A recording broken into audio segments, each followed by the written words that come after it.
1 month after Germany went to the polls, Germany has a new parliament in place.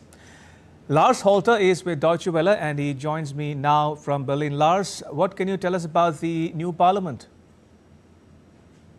Yeah, thanks for having me. Well, there is a lot of new developments out there for the parliament. The first thing maybe is that it is smaller than it used to be. The body had been growing in size over the years, and now we had a change of our electoral system.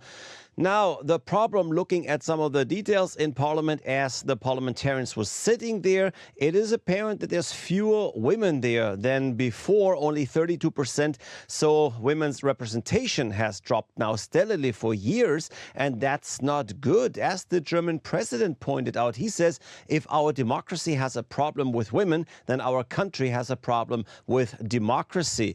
Now, looking at the parties in Parliament, it is quite apparent that the middle has been weakened and the left and right edges have grown. The radical right-wing AfD party is now the second largest contingent in Parliament. It's also the one, of course, with the fewest women, followed then by the conservative CDU party and the Social Democrats. And then there's the Green Party and the Left Party that are both sending actually more women to Berlin than men. And another interesting statistic, there are fewer entrepreneurs in the new parliament. Now, that could be a bit problematic considering that the economy is a front and center issue for the country, but it could also be a plus maybe because after all, too often in the past, politics was dominated by a business perspective. What are some of the big issues the lawmakers will have to work on, Lars? Well, like I mentioned, the economy is a major theme for the new parliament, as is the high cost of energy and how to get that lower. Germany has been in a recession now for 2 years, and growth predictions are pretty low for this year, too. At the same time, the government is going deeper into debt as it wants to invest 500 billion euros in infrastructure, which is definitely necessary. Other topics for the new parliament is a tax reform, financing and securing retirement, and healthcare, cutting down on bureaucracy. And of course, the major task every European government is currently facing, putting together a strong union in military ways, but also from an economic perspective, to be less dependent in future on the United States. That, of course, as US President Trump has upended the Western alliance as we had known it for decades. Europe and Germany, we all know that we can't rely on long established partnerships anymore.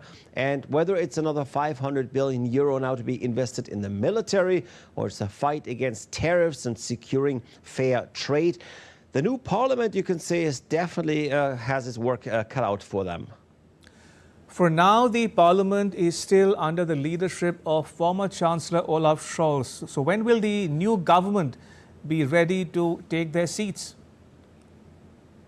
Yeah, it's hard to say exactly. For now, coalition talks between the conservative CDU and the Social Democrats are ongoing, and it very much looks like they're coming together on many of the most important issues.